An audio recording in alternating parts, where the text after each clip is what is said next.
माननीय श्री इकरा चौधरी जी। धन्यवाद सभापति महोदय, आपने मुझे इस विशेष चर्चा पर बोलने का मौका दिया। भारत के संविधान के 75वें वर्ष की चर्चा के मौके पर मैं सबसे पहले संविधान बनाने वालों की दूरदृष्टि को सलाम करती हूँ।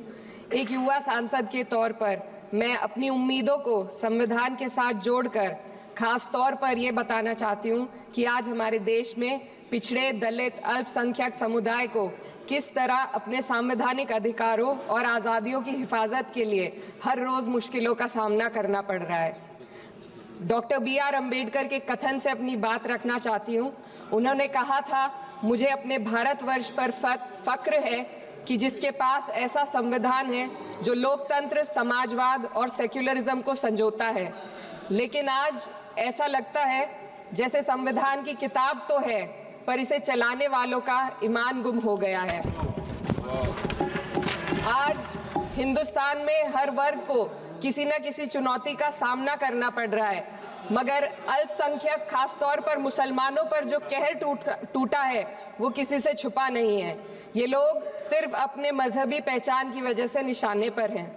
संविधान का अनुच्छेद 15 कहता है कि किसी भी नागरिक के साथ धर्म, जाति या किसी और वजह से भेदभाव नहीं होना चाहिए, लेकिन हकीकत इसके उलट है। हालात इस कदर बिगड़ चुके हैं कि hate speech, mob lynching, bulldozer द्वारा घरों को गिराने की घटनाएं आम हो गई हैं। खासतौर पर उत्तर प्रदेश में, जहां ऐसा लगता है जैसे कानून के नाम पर जंगल राज चल रहा हो। संभल में जो हुआ वो सबके सामने है। पुलिस के संरक्षण में निर्दोष लोगों की हत्या की गई और सरकार ने चुप्पी साध ली। अल्पसंख्यकों पर हिंसा बढ़ती जा रही है, मगर सत्ता में बैठे लोग या तो आंखें मूंदे हुए हैं या फिर इन घटनाओं को बढ़ावा दे रहे हैं। हद तो तब हो जाती है जब न्यायपालिका की बात भी अनसुनी कर दी जाती है।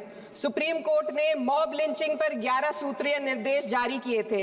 इसमें साफ कहा गया था कि राज्य सरकारें और पुलिस इस तरह की घटनाओं को रोकने और दोषियों पर सख्त कार्रवाई करने के लिए जिम्मेदार है, लेकिन आज भी इन निर्देशों पर अमल नहीं हो रहा है। हाल ये है कि मॉब लिंचिंग को रोकने की बजाय सत्ता में बैठे लोग आग में घी डालने का काम कर रहे हैं। उनकी जुबान से ऐसी बातें निकलती हैं जो नफरत को और बढ़ावा देती है। ये अशांति अब इतनी गहराई तक फैल चुकी है कि हमारे समाज के धर्मनिरपेक्ष चरित्र पर गंभीर सवाल उठ रहे हैं। साल की शुरुआत में ही कई राज्यों में दुकानदारों को अपने नाम बोर्ड पर लगाने के लिए मजबूर किया गया। इसे सेहत और सुरक्षा के कानूनों का हिस्सा बताया गया, मगर असल मंशा कुछ और थी। ये कदम खास तौर पर मुसलमान दुकानदारों को निशाना बनाकर उठाया गया ताकि उनकी रोजी रोटी पर चोट की जाए। पिछले हफ्ते मुरादाबाद में एक मुस्लिम डॉक्टर को हिंदू बहुल्य मोहल्ले में घर खरीदने पर विरोध झेलना पड़ा। वजह बताई गई कि इससे मोहल्ले की सामाजिक शांति बिगड़ जाएगी। अब आप ही बताइए, क्या ये वजह सही है, जायज है? असल में ये छोटी बड़ी घटना इस बात का सबूत है कि सांप्रदायिकता को बढ़ावा देने वाले बयान और नीतियां हमारे समाज को अंदर से खोखला कर रही है।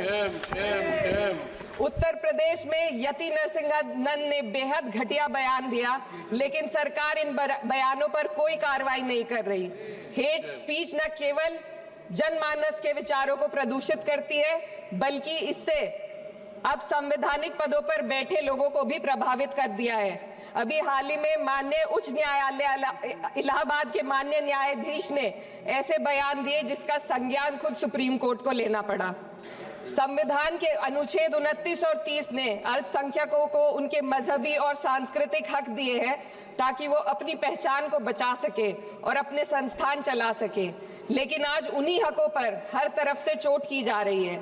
वक्फ जैसे बिल लाकर उनके धार्मिक अधिकारों को छीनने की कोशिश की जा रही है।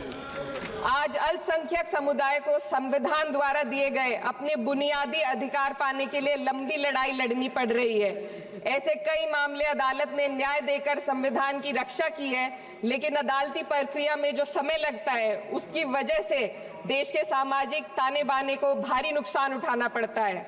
मिसाल के तौर पर इलाहाबाद हाई कोर्ट ने 2004 के मदरसा एक्ट को रद्द कर दिया था, जिससे मदरसों के संचालन पर सवाल उठे। हालांकि सुप्रीम कोर्ट ने बाद में इस फैसले को पलट दिया और एक्ट को वैध करार दिया, लेकिन इस प्रक्रिया में जो समय लगा उसने अल्पसंख्यकों को बेचैनी और संघर्ष के दौर में डाला है।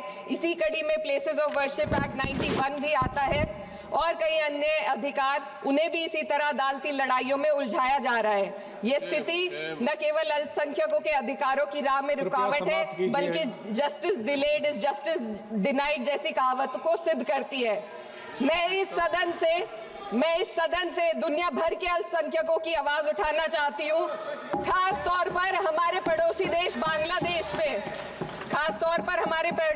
बांग्लादेश में अल्पसंख्यकों के साथ जो हो रहा है वे दिल को गहरे तक चोट पहुंचाने वाला है। उनकी जान माल की हत्या की जा रही है। बांग्लादेश हो या हिंदुस्तान हो या कोई और देश, अल्पसंख्यकों की सुरक्षा, इज्जत और अधिकारों की हिफाजत हर सरकार की सबसे पहली जिम्मेदारी होनी चाहिए। मैं इस सदन से अपने देश के अल्पसंख्यकों के साथ बांग्लादेश के पीड़ित अल्पसंख्यकों की आवाज को एक साथ उठाना चाहती हूँ। ये वक्त की पुकार है कि हम सब मिलकर ये सुनिश्चित करें कि किसी भी इंसान को उसकी पहचान या मजहब के कारण डरकर जीने पर मजबूर ना होना पड़े। जहाँ हक छीने जाते हैं वहाँ अमन खो जाता है। ये बात हर सरकार को समझनी चाहिए। अगर हम सच में अपने संविधान का सम्मान करना चाहते हैं तो हमें नफरत और भेदभाव को खत्म करना होगा। हमें ये दिखाना होगा कि ये मुल्क हर वर्ग, हर जाति, हर धर्म और हर समुदाय का है, और जब तक ऐसा नहीं होगा तब तक संविधान की आत्मा सिसकती रहेगी। सर, अपनी बात को खत्म करते हुए मैं एक शेर अर्ज करना चाहती हूँ। ये दाग दाग उजाला, ये शब्द